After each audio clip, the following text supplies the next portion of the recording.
ಒತ್ತಡದ ಬದುಕು, ಪೌಷ್ಟಿಕ ಆಹಾರದ ಕೊರತೆಯಿಂದ ಶುಗರ್, ಬಿಪಿ, ಬೊಜ್ಜು, ಗ್ಯಾಸ್ಟ್ರಿಕ್ ನಂತಹ ಆರೋಗ್ಯ ಸಮಸ್ಯೆ. ಹೆಚ್ಚು ಪೋಷಕಾಂಶಯುಕ್ತ ಆಹಾರ ಮತ್ತು ಸಿರಿಧಾನ್ಯಗಳೇ ಇದಕ್ಕೆ ಪರಿಹಾರ. ಮಿಲೆಕ್ಸ್ ಚೂರ್ಣಂ ಇಂದಿನ ವೇಗದ ಬದುಕಿಗೆ ಪುರಾತನ ಪೋಷಣೆಯ ಶಕ್ತಿ. ಇದು ಸಿರಿಧಾನ್ಯ, ಡ್ರೈ ಫ್ರೂಟ್ಸ್, ಮೊಳಕೆ ಕಾಳುಗಳು, ಧಾನ್ಯಗಳು ಹಾಗೂ ಸೀಡ್ಸ್ ಇಂದ ಸಮೃದ್ಧವಾಗಿದೆ. ಬನ್ನಿ ಮತ್ತೆ ಸಾಂಪ್ರದಾಯಿಕ ಸಿರಿಧಾನ್ಯಗಳಿಗೆ ಹಿಂದಿರುಗೋಣ. ಆರ್ಡರ್ ಮಾಡಲು ಲಿಂಕ್ ಡಿಸ್ಕ್ರಿಪ್ಷನ್ ಮತ್ತು ಪಿನ್ ಕಾಮೆಂಟ್ ನಲ್ಲಿದೆ.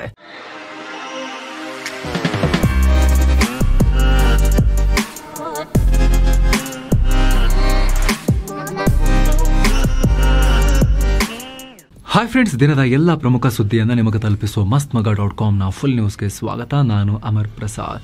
ಇಸ್ರೇಲ್ ಮತ್ತು ಇಸ್ಲಾಮಿಕ್ ಗುಂಪುಗಳ ಕಿತ್ತಾಟ ಮತ್ತೆ ಭುಗಿಲೆದ್ದಿದೆ. ಇಸ್ರೇಲ್ ಮತ್ತೊಂದು ಯುದ್ಧಕ್ಕೆ ತಯಾರಾಗ್ತಾ ಇದೆ. ಯಾಕಂದ್ರೆ ಇಸ್ರೇಲ್ ಒಳಗಡೆ ಮತ್ತೆ ದೊಡ್ಡ ದಾಳಿಯಾಗಿದೆ, ಉಗ್ರ ದಾಳಿಯಾಗಿದೆ. ಕನಿಷ್ಠ 6 ಜನ ಪ್ರಾಣ ಕಳ್ಕೊಂಡಿದ್ದಾರೆ ಇಸ್ರೇಲ್ ಒಳಗಡೆ. ಲಾಸ್ಟ್ ಟೈಮ್ ಇಸ್ರೇಲ್ ಒಳಗಡೆ ಉಗ್ರ ದಾಳಿಯಾದಾಗ, ಹಮಸ್ನವ್ರು ಮಾಡಿದಾಗ ಏನಾಯ್ತು? ಇನ್ನೂ ಕೂಡ ಯುದ್ಧ ನಡೀತಾ ಇದೆ. ಗಾಜಾ ಪೂರ್ತಿ ಪುಡಿ ಆಯ್ತು, ನಿಮಗೆ ಗೊತ್ತಿದೆ. ಇನ್ನೂ ಅಲ್ಲಿ ಶಾಂತಿ ಸ್ಥಾಪನೆಗೆ ಮಾತುಕತೆ ನಡೀತಾ ಇದೆ, ಇನ್ನೂ ಆಗಿಲ್ಲ ಶಾಂತಿ ಸ್ಥಾಪನೆ. ಅಷ್ಟರಲ್ಲಿ ಇಸ್ರೇಲ್ ಒಳಗಡೆ ಮತ್ತೆ ಉಗ್ರ ದಾಳಿಯಾಗಿದೆ. ಇಸ್ರೇಲ್ ನಿಯಂತ್ರಣದ ಜೆರುಸಲೆಂನಲ್ಲಿ ಉಗ್ರ ದಾಳಿಯಾಗಿದೆ. ಇದರಲ್ಲಿ ಒಬ್ಬರು ಸ್ಪ್ಯಾನಿಷ್ ಪ್ರಜೆ ಕೂಡ ಮೃತಪಟ್ಟಿದ್ದಾರೆ. ಜೆರುಸಲೆಂನಲ್ಲಿರೋ ರಾಮೋಟ್ ಜಂಕ್ಷನ್ ಏರಿಯಾದಲ್ಲಿ ಈ ಘಟನೆಯಾಗಿದೆ. ಅಲ್ಲದೆ 11 ಮಂದಿ ಗಾಯಗೊಂಡಿದ್ದಾರೆ. ಬೈಕ್ನಲ್ಲಿ ಬಂದ ಇಬ್ಬರು ಏಕಾಏಕಿ ಬಸ್ ಸ್ಟಾಪ್ಗೆ ನುಗ್ಗಿದ್ದು ಜನರ ಮೇಲೆ ಗುಂಡಿನ ಮಳೆ ಗರೆದಿದ್ದಾರೆ. ಏನೋ ದಾಳಿ ಮಾಡಿ ಓಡುತ್ತಿದ್ದವರನ್ನ ಇಸ್ರೇಲಿ ಪಡೆಗಳು ಅಲ್ಲೇ ಹೊಡೆದು ಹಾಕಿದ್ದಾರೆ. ಸದ್ಯ ಈ ಉಗ್ರರ ಬಗ್ಗೆ ಇದುವರೆಗೆ ಯಾವುದೇ ಮಾಹಿತಿ ಇಲ್ಲ, ಯಾರು ಎತ್ತ ಅಂತ. ಆದರೆ ದಾಳಿಯಲ್ಲಿ ಕಾರ್ಲೋ ಸಬ್ಮಷಿನ್ ಗನ್ ಬಳಸಿರೋದು ಗೊತ್ತಾಗಿದೆ. ಇದನ್ನು ವೆಸ್ಟ್ ಬ್ಯಾಂಕ್ನಲ್ಲಿರೋ ಅಕ್ರಮ ವರ್ಕ್ಶಾಪ್ಗಳಲ್ಲಿ ತಯಾರಿಸಲಾಗುತ್ತೆ. ಜೊತೆಗೆ ವೆಸ್ಟ್ ಬ್ಯಾಂಕ್ನಲ್ಲಿ ಇಸ್ರೇಲಿಗರನ್ನ ಗುರಿಯಾಗಿಸಿ ಮಾಡೋ ದಾಳಿಗಳಲ್ಲಿ ಬಳಸಲಾಗುತ್ತೆ. ಹೀಗಾಗಿ ಈ ದಾಳಿಯನ್ನ ಪ್ಯಾಲೆಸ್ತೇನಿ ಬಂಡುಕೋರರೇ ಮಾಡಿರೋ ಶಂಕೆ ವ್ಯಕ್ತಪಡಿಸಲಾಗಿದೆ. ಇದರ ಬೆನ್ನಲ್ಲೇ ಈ ದಾಳಿಯನ್ನ ಹಮಸ್ ವೆಲ್ಕಮ್ ಮಾಡ್ತೀವಿ ಅಂತ ಹೇಳಿದೆ. ಚೆನ್ನಾಗಿದೆ ತುಂಬಾ ಅಂತ ಹೇಳಿದೆ ಹಮಸ್. ಈ ದಾಳಿ ಮಾಡಿರೋ ಇಬ್ಬರು ಪ್ಯಾಲೆಸ್ತೇನಿಯರ ಶೌರ್ಯಕ್ಕೆ ನಾವು ಮೆಚ್ಚುಗೆ ವ್ಯಕ್ತಪಡಿಸ್ತೀವಿ ಅಂತ ಹೇಳಿದೆ. ಇತ್ತ ಮತ್ತೊಂದು ಪ್ಯಾಲೆಸ್ತೇನಿ ಗುಂಪು ಇಸ್ಲಾಮಿಕ್ ಜಿಹಾದ್ ಅನ್ನೋ ಸಂಘಟನೆ ಕೂಡ ದಾಳಿಗೆ ಶ್ಲಾಘನೆ ವ್ಯಕ್ತಪಡಿಸ್ತೀವಿ ಅಂತ ಹೇಳಿದೆ. ಆದರೆ ಇವೆರಡೂ ಸಂಘಟನೆಗಳು ದಾಳಿ ನಾವೇ ಮಾಡಿದ್ದು ಅಂತ ಹೇಳಿಲ್ಲ. ಏನು, ಈ ದಾಳಿ ನಂತರ ಸೆಕ್ಯೂರಿಟಿ ಬಗ್ಗೆ ಪರಿಶೀಲಿಸ್ತಾ ಇದ್ದೀವಿ ಅಂತ Israel prime minister Benjamin Netanyahu ಹೇಳಿದ್ದಾರೆ. ಅಲ್ಲದೆ ಅಧಿಕಾರಿಗಳ ಜೊತೆ ತುರ್ತು ಸಭೆ ಮಾಡಿದ್ದಾರೆ. ಇತ್ತ ಇಸ್ರೇಲ್ ಫಾರಿನ್ ಮಿನಿಸ್ಟರ್ ನಾವು ಯುದ್ಧದಲ್ಲಿದ್ದೀವಿ ಅಂತ ಡಿಕ್ಲೇರ್ ಮಾಡಿದ್ದಾರೆ. ಯಾವತ್ತಿರಲಿಲ್ಲ ಅಂತ ಗೊತ್ತಿಲ್ಲ ಇಸ್ರೇಲ್. ಈಗ ಮತ್ತೆ ಹೇಳಿದ್ದಾರೆ ನಾವು ಯುದ್ಧದಲ್ಲಿದ್ದೀವಿ ಅಂತ. ಇವರ ಮೂಲಭೂತವಾದದ ವಿರುದ್ಧ ನಾವೀಗ ಯುದ್ಧ ಮಾಡ್ತಾ ಇದ್ದೇವೆ. ಯುರೋಪ್ ಮತ್ತು ಇಂಟರ್ನ್ಯಾಷನಲ್ ಕಮ್ಯುನಿಟಿ ಈ ಬಗ್ಗೆ ತಮ್ಮ ನಿಲುವನ್ನು ಕ್ಲಿಯರ್ ಮಾಡಬೇಕು. ನೀವು ನಮ್ಮ ಕಡೆನಾ ಅಥವಾ ಜಿಹಾದಿಗಳ ಕಡೆನಾ ಅಂತ. ಈಗ ನೀವು ನಿಲುವು ತಗೊಳ್ಳಿ, ಟೈಮ್ ಬಂದಿದೆ ಅಂತ ಹೇಳಿದ್ದಾರೆ. ಇಸ್ರೇಲ್ನ ಹಣಕಾಸು ಮಂತ್ರಿ ಮಾತನಾಡಿ ಈಗ ವೆಸ್ಟ್ ಬ್ಯಾಂಕ್ನಲ್ಲಿರೋ ಪ್ಯಾಲೆಸ್ತೇನಿ ಅಥಾರಿಟಿ ಕೂಡ ಭೂಪಟದಿಂದ ಕಣ್ಮರೆಯಾಗಬೇಕು ಅಂತ ಗರ್ಜಿಸಿದ್ದಾರೆ. ಉಗ್ರರಿಗೆ ಶೆಲ್ಟರ್ ಕೊಡೋ ಮೂಲಕ ಇಸ್ರೇಲಿಗರ ಪ್ರಾಣ ತೆಗಿತಾ ಇದ್ದಾರೆ.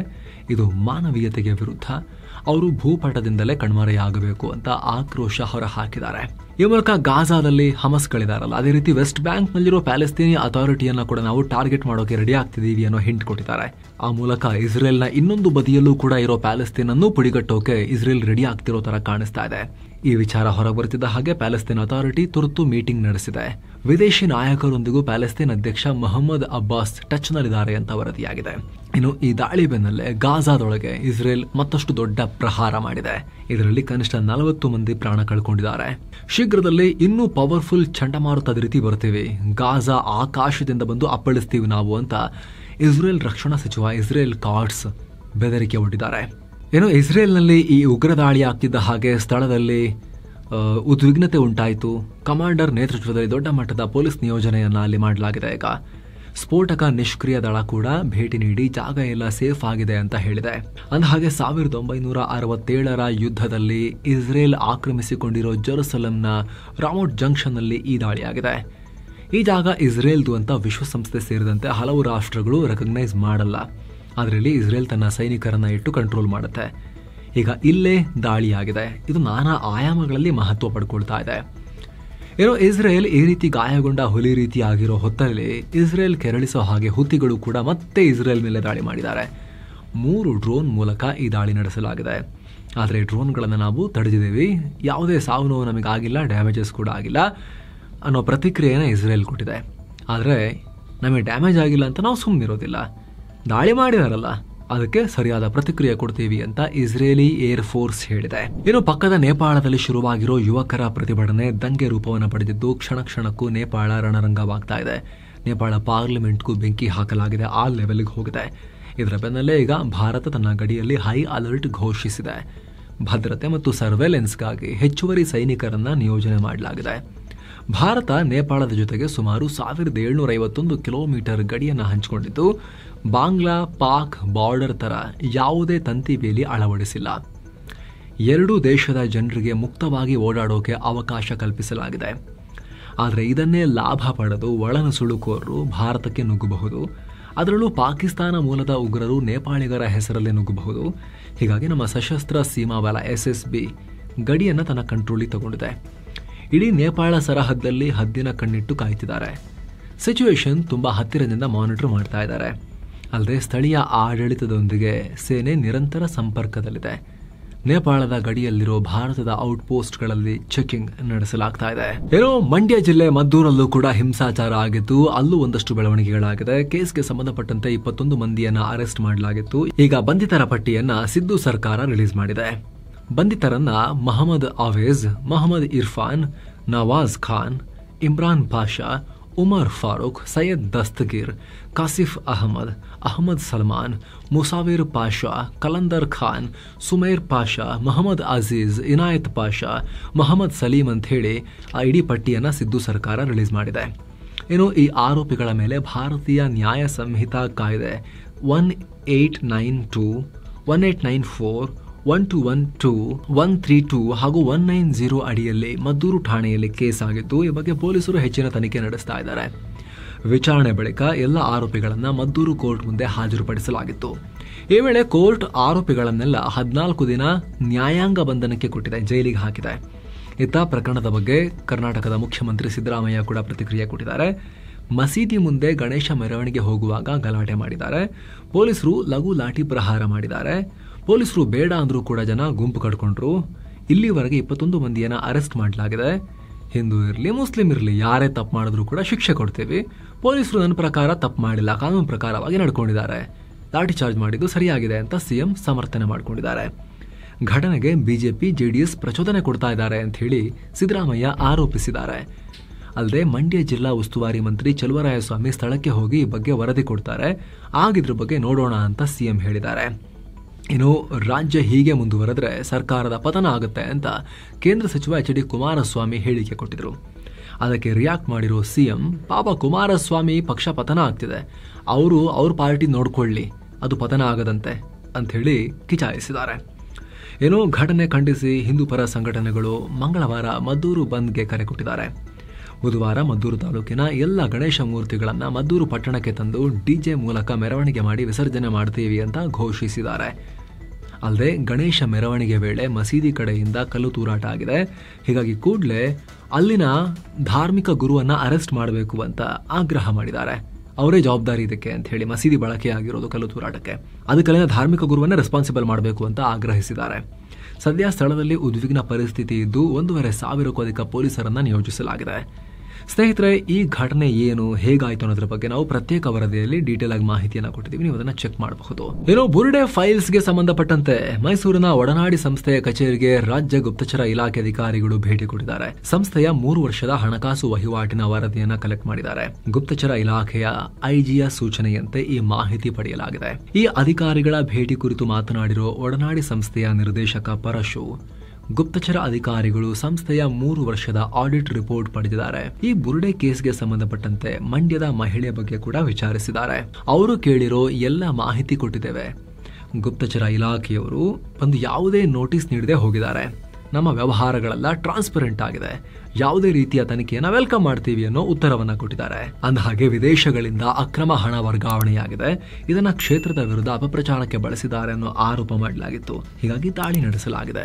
ಕೇಸ್ ಬೆನ್ನು ಬಿದ್ದಿರೋ SIT ಗಿರೀಶ್ ಮಠಣ್ಣನವರ್ ಮತ್ತು ಟಿ ಜಯಂತ್ ವಿಚಾರಣೆಯನ್ನ ಮುಂದುವರೆಸಿದೆ. ಇತ್ತ ಕೇರಳ ಮೂಲದ ಯೂಟ್ಯೂಬರ್ ಮುನಾಫ್ನನ್ನ ಕೂಡ ವಿಚಾರಣೆಗೊಳಪಡಿಸಲಾಗಿದೆ. ಚಿನ್ನಯ್ಯ ಕೋರ್ಟ್ಗೆ ಬುರುಡೆ ಸಹಿತ ದೂರು ಕೊಟ್ಟಿದ್ದ ದಿನವೇ ಮುನಾಫ್ ಬುರುಡೆಯನ್ನ ಕಾಡಿನಿಂದ ತರ್ತಾ ಇರೋ ವಿಡಿಯೋವನ್ನ ಯೂಟ್ಯೂಬ್ ನಲ್ಲಿ ಅಪ್ಲೋಡ್ ಮಾಡಿದ್ರು. ಹೀಗಾಗಿ ವಿಚಾರಣೆ ಮಾಡಲಾಗಿದೆ. ಇತ್ತ ಧಾರ್ಮಿಕ ಕ್ಷೇತ್ರದ ವಿರುದ್ಧ ಷಡ್ಯಂತ್ರ ಮಾಡಿದ ಆರೋಪದಡಿ ಚನ್ನರಾಯಪಟ್ಟಣದ ಯೂಟ್ಯೂಬರ್ ಅಭಿಷೇಕ್ ರನ್ನ ಕೂಡ ಎಸ್ಐಟಿ ವಿಚಾರಣೆಗೊಳಪಡಿಸಿದೆ. ಇನ್ನು ಈ ಕೇಸ್ ಬಗ್ಗೆ ಗೃಹ ಮಂತ್ರಿ ಜಿ ಪರಮೇಶ್ವರ್ ಪ್ರತಿಕ್ರಿಯೆ ಕೊಟ್ಟಿದ್ದಾರೆ. ಎಸ್ಐಟಿ ತನಿಖೆ ವೇಳೆ ನಾನು ಇವಾಗ ಏನೋ ಹೇಳಲ್ಲ, ತನಿಖೆಯಲ್ಲಿ ಎಲ್ಲಾ ವಿಚಾರ ಹೊರಗೆ ಬರುತ್ತೆ. ಎಸ್ಐಟಿ ತನಿಖೆಯಲ್ಲಿ ಯಾರ ಹಸ್ತಕ್ಷೇಪನೂ ಇಲ್ಲ ಅನ್ನೋ ಹೇಳಿಕೆ ಕೊಟ್ಟಿದ್ದಾರೆ. ಇನ್ನು ಬುರುಡೆ ಕೇಸ್ನ ಚಿನ್ನಯ್ಯನನ್ನ ಶಿವಮೊಗ್ಗದ ಕೇಂದ್ರ ಕಾರಾಗೃಹಕ್ಕೆ ಶಿಫ್ಟ್ ಮಾಡಲಾಗಿದೆ.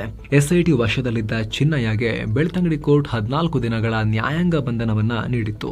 ಭದ್ರತೆ ದೃಷ್ಟಿಯಿಂದ ಶಿವಮೊಗ್ಗಕ್ಕೆ ಈಗ ಕರ್ಕೊಂಡು ಹೋಗಲಾಗಿದೆ. ಇನ್ನು ಸಂಚಾರ ನಿಯಮಗಳ ಉಲ್ಲಂಘನೆಗೆ ದಂಡ ಪಾವತಿಗೆ 50% ಡಿಸ್ಕೌಂಟ್ ಇದೆಯಲ್ಲ, ಈ ಆಫರ್ ಅನ್ನ ಮುಖ್ಯಮಂತ್ರಿ ಕೂಡ ಸದ್ಬಳಕೆ ಮಾಡಿಕೊಂಡಿದ್ದಾರೆ.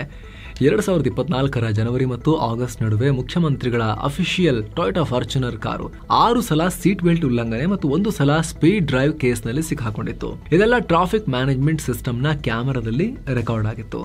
ಈ ವೇಳೆ ಖುದ್ದು ಸಿಎಂ ಕೂಡ ಪ್ರಯಾಣಿಕರ ಸೀಟ್ನಲ್ಲಿ ಕುಳಿತು ಸೀಟ್ ಬೆಲ್ಟ್ ಹಾಕೊಳ್ಳದೆ ಇರೋದು ಗೊತ್ತಾಗಿತ್ತು. ಹೀಗಾಗೀಗ 50% ಡಿಸ್ಕೌಂಟ್ ನೊಂದಿಗೆ 2,500 ರೂಪಾಯಿ ದಂಡ ಕಟ್ಟಿದ್ದಾರೆ. ಅತ್ತ ಬಿಜೆಪಿ ರಾಜ್ಯಾಧ್ಯಕ್ಷ BY ವಿಜಯೇಂದ್ರ ಕೂಡ ಸ್ಪೀಡ್ ಡ್ರೈವ್, ಸಿಗ್ನಲ್ ಬ್ರೇಕ್ ಹಾಗೂ ಸೀಟ್ ಬೆಲ್ಟ್ ಉಲ್ಲಂಘನೆಗಾಗಿ 3,250 ರೂಪಾಯಿ ದಂಡ ಕಟ್ಟಿ 50% ಆಫರ್ನ ಲಾಭವನ್ನ ಪಡ್ಕೊಂಡಿದ್ದಾರೆ. ಸೆಪ್ಟೆಂಬರ್ 9ನೇ ತಾರೀಕು ನಡೆಯಲಿರುವ ಉಪರಾಷ್ಟ್ರಪತಿ ಚುನಾವಣೆಯಲ್ಲಿ ಮಹತ್ವದ ಬೆಳವಣಿಗೆಯಾಗಿದೆ. ಎಲೆಕ್ಷನ್ ನಿಂದ ದೂರ ಉಳಿತೀವಿ ಅಂತ ಒಡಿಶಾದ ಬಿಜೆಡಿ ಹಾಗೂ ತೆಲಂಗಾಣದ BRS ಪಕ್ಷಗಳು ಘೋಷಿಸಿವೆ. ತೆಲಂಗಾಣದಲ್ಲಿ ರೈತರು ಯೂರಿಯಾ ರಸಗೊಬ್ಬರದ ಕೊರತೆ ಫೇಸ್ ಮಾಡ್ತಿದ್ದಾರೆ. ಬಿಜೆಪಿ ಹಾಗೂ ಕಾಂಗ್ರೆಸ್ ಎರಡೂ ಪಕ್ಷಗಳು ರೈತರ ಬೇಡಿಕೆ ಸರಿಯಾಗಿ ಈಡೇರಿಸಿಲ್ಲ ಅಂತ ಆರೋಪಿಸಿದ್ದಾರೆ ಅವರು. ಅತ್ತ ಬಿಜೆಡಿ ಕೂಡ ನಮ್ಮ ಆದ್ಯತೆ ಏನಿದ್ರು ಕೂಡ ಒಡಿಶಾದಲ್ಲಿರೋ 4.25 ಕೋಟಿ ಜನರ ಹತ್ರ ಮಾತ್ರ ಫೋಕಸ್ ಮಾಡೋದು ಅಂತ ಹೇಳಿದ್ದಾರೆ. ಪಕ್ಷದ ಅಧ್ಯಕ್ಷ ನವೀನ್ ಪಟ್ನಾಯಕ್ ಜೊತೆ ಹಿರಿಯ ನಾಯಕರು ಚರ್ಚಿಸಿದ ಬೆನ್ನಲ್ಲೇ ಈ ನಿರ್ಧಾರ ಮಾಡಿದ್ದಾರೆ ಅಂತ ಬಿಜೆಡಿ ನಾಯಕ ಸಂಸತ್ ಪಾತ್ರ ಹೇಳಿದ್ದಾರೆ. ಅಂದಹಾಗೆ ಸಂಸತ್ನಲ್ಲಿ ಬಿಜೆಡಿ ಒಟ್ಟು 7 ಸದಸ್ಯರನ್ನ ಹೊಂದಿದ್ರೆ BRS 4 ಮೆಂಬರ್ಸ್ ಹೊಂದಿದೆ. ಇವರು ತಟಸ್ಥರಾಗಿ ಉಳಿದ್ರೆ NDAಗೆ ಲಾಭ ಆಗುತ್ತೆ. ಸೊ ಹೀಗಾಗಿ ಈ ಹೆಜ್ಜೆ ಕುತೂಹಲ ಮೂಡ್ತಾ ಇದೆ. ಬೆಳಗ್ಗೆ 10 ಗಂಟೆಯಿಂದ ಸಂಜೆ 5 ಗಂಟೆವರೆಗೆ ಈ ಉಪರಾಷ್ಟ್ರಪತಿ ಸ್ಥಾನಕ್ಕೆ ಮತದಾನ ನಡೆಯುತ್ತೆ. ಲೋಕಸಭೆ ಹಾಗೂ ರಾಜ್ಯಸಭೆಯ ಎಲ್ಲ ಸದಸ್ಯರು ಮತದಾನ ಮಾಡ್ತಾರೆ. ಸಂವಿಧಾನದ 64ರಿಂದ 68ನೇ ವಿಧಿಯಡಿ ಈ ಆಯ್ಕೆ ಪ್ರಕ್ರಿಯೆ ನಡೆಯುತ್ತೆ. ಅಧಿಕಾರದಲ್ಲಿರೋ NDA ಮೈತ್ರಿಕೂಟದ ಪರ CP ರಾಧಾಕೃಷ್ಣನ್ ಅಖಾಡದಲ್ಲಿದ್ರೆ, ವಿಪಕ್ಷಗಳ INDIA ಕೂಟದಿಂದ B ಸುದರ್ಶನ ರೆಡ್ಡಿ ಕಣದಲ್ಲಿದ್ದಾರೆ. ಲೋಕಸಭೆಯಲ್ಲಿ 543 ಹಾಗೆ ರಾಜ್ಯಸಭೆಯಲ್ಲಿ 245 ಮೆಂಬರ್ಸ್ ಇರಬೇಕು. ಆದ್ರೆ ಈಗ 6 ಸೀಟ್ಸ್ ಖಾಲಿ ಇವೆ. ಸೊ ಮೆಜಾರಿಟಿ ಪಡೆಯೋಕೆ 392 ಮತಗಳು ಸಾಕು. ಇದರಲ್ಲಿ NDA ಪರ ಒಟ್ಟು 422 MPಗಳಿದ್ದಾರೆ. ನಾಮನಿರ್ದೇಶಿತರು ಸಪೋರ್ಟ್ ಮಾಡೋದು ಸೇರಿ ಅಂದ್ರೆ ಲೋಕಸಭೆಯಲ್ಲಿ 293 ಮತ್ತು ರಾಜ್ಯಸಭೆಯಲ್ಲಿ 129 ಸದಸ್ಯರು NDA ಪರ ಇದ್ದಾರೆ. ಉಳಿದಂತೆ INDIA ಕೂಟ ಮತ್ತು ಯಾವುದಕ್ಕೂ ಸೇರದ ತಟಸ್ಥ ಬಣದವರಿದ್ದಾರೆ.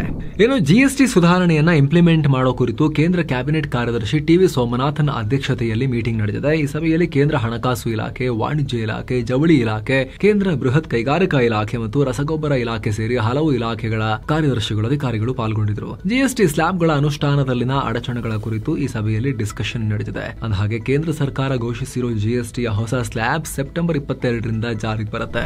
ಏನೋ ಜಮ್ಮು ಕಾಶ್ಮೀರದಲ್ಲಿ ನಮ್ಮ ಸೇನೆಯ ಉಗ್ರ ನಿಗ್ರಹ ಕಾರ್ಯಾಚರಣೆ ಮುಂದುವರೆದಿದೆ. ಈಗ ಮತ್ತೊಬ್ಬ ಉಗ್ರಗಾಮಿಯನ್ನ ಹೊಡೆದುರುಳಿಸಲಾಗಿದೆ. ಈ ಮೂಲಕ ಸೋಮವಾರ ಒಟ್ಟು 2 ಉಗ್ರಗಾಮಿಗಳನ್ನ ಅವರ ಪ್ರೀತಿ ಪಾತ್ರ ಸ್ವರ್ಗಕ್ಕೆ ಕಳಿಸಿಕೊಡಲಾಗಿದೆ.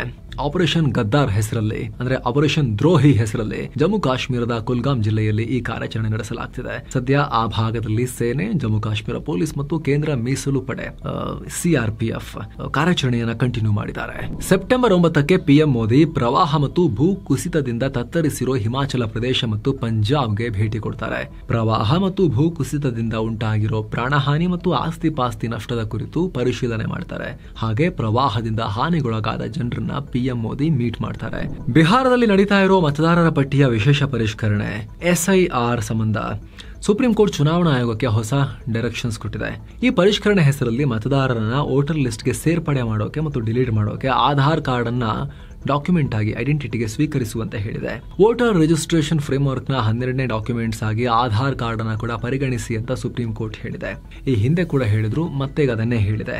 ಇದೇ ವೇಳೆ ಸುಪ್ರೀಂ ಕೋರ್ಟ್ ಆಧಾರ್ ಗುರುತಿನ ಪುರಾವೆ ಹೊರತು ಪೌರತ್ವ ದಾಖಲೆ ಅಲ್ಲ ಅನ್ನೋದನ್ನ ಮತ್ತೊಮ್ಮೆ ಸ್ಪಷ್ಟಪಡಿಸಿದೆ. ಆಧಾರ್ ಇದ್ದ ತಕ್ಷಣ ಅವರು ಭಾರತೀಯರಾಗೋದಿಲ್ಲ ಅನ್ನೋ ರೀತಿಯಲ್ಲಿ ಹೇಳಿದೆ. ಸುಪ್ರೀಂ ಕೋರ್ಟ್ ಈ ರೀತಿ ಹೇಳ್ತಿರೋದ್ರಿಂದ ಮತ್ತೆ ಟ್ರಿಕ್ಕಿ ಆಗುತ್ತೆ ಇದು. ಸುಪ್ರೀಂ ಕೋರ್ಟ್ ಇಷ್ಟೆಲ್ಲ ಹೇಳಿ ಲಾಸ್ಟ್ ಇದು ಪೌರತ್ವದ ದಾಖಲೆ ಅಲ್ಲ ಅಂತ ಹೇಳಿದ್ರೆ, ಹಾಗಾದ್ರೆ ಯಾರೋ ಒಬ್ಬ ಆಧಾರ್ ಕಾರ್ಡ್ ಇದೆ, ಭಾರತದ ಪೌರ ಅಲ್ಲ, ಏನೋ ಅಕ್ರಮವಾಗಿ ಮಾಡಿಸ್ಕೊಂಡ್ಬಿಟ್ಟಿದ್ದಾನೆ ಅಂತ ಹೇಳಿದ್ರೆ ಆತ ವೋಟರ್ ಹೆಂಗಾಗ್ತಾನೆ? ವೋಟರ್ ಆಗಂಗಿಲ್ವಲ್ಲ ಹಾಗಾದ್ರೆ ಭಾರತೀಯರಲ್ಲದೆ ಇರೋರು. ಆಧಾರ್ ಕಾರ್ಡ್ ಇತ್ತು ಅಂದ ತಕ್ಷಣ ಈ ಟ್ರಿಕ್ಕಿ ಪ್ರಶ್ನೆ ಇದೆ ಇಲ್ಲಿ. ಯಾಕಂದ್ರೆ ಆಧಾರ್ ಕಾರ್ಡ್ ತುಂಬಾ ಜನ ಮಾಡಿಸ್ಕೊಂಡ್ಬಿಟ್ಟಿದ್ದಾರೆ. ನೋಡ್ಬೇಕೇನಾಗುತ್ತೆ ಕೋರ್ಟ್ ಅಲ್ಲಿ ಅಂತ ಮುಂದೆ. ವಾರದ ಮೊದಲ ಸೆಷನ್ ನಲ್ಲಿ ಭಾರತದ ಷೇರುಪೇಟೆ ಫ್ಲಾಟ್. ದಿನದ ವಹಿವಾಟಿನ ಅಂತ್ಯಕ್ಕೆ ಸೆನ್ಸೆಕ್ಸ್ ಬರೀ 76 ಪಾಯಿಂಟ್ಸ್ ಜಂಪ್ ಆಯಿತು.